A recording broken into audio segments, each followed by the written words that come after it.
లోకేష్ కి చెప్తా ఉన్నా మీ ద్వారా. నా ఇంటికి నీళ్ళు ఎంత దూరమో నీ ఇంటికి నా ఇల్లు అంతే దూరం.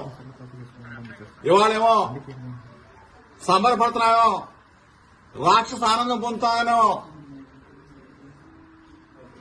హెచ్చరిస్తా ఉన్నా.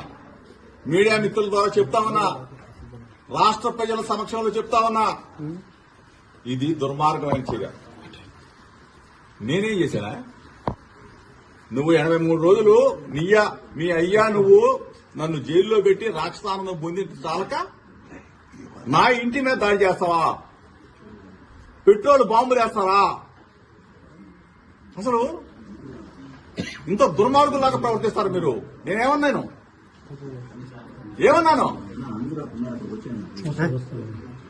ఈరోజు మీరు చేసిన దుర్మార్గం. మేమేదో భయపడతాననుకుంటున్నామేమో. చూస్తా. నువ్వు నీ గోండాలని, నీ రౌడీలని, నీ పిక్ పాకెట్ గాలని, బ్లేడ్ బ్యాచ్ ని, గంజాయి బ్యాచ్ ని విజయవాడ నుంచి, నలుమూల నుంచి నా ఇంటి మీద పంపిస్తావా? నీకు పెళ్ళాం పిల్లలు లేరా? నీకు ఇల్లు లేదా? నీకు కుటుంబం లేదా? ఇవాళతో ఇది ఆగిపోతుంది అనుకుంటున్నావా? లోకేష్ ని చెప్తా ఉన్నా, నువ్వు ఇటువంటి రాక్షసానందాన్ని కన్నా నువ్వు తప్పైందని చెప్పకపోతే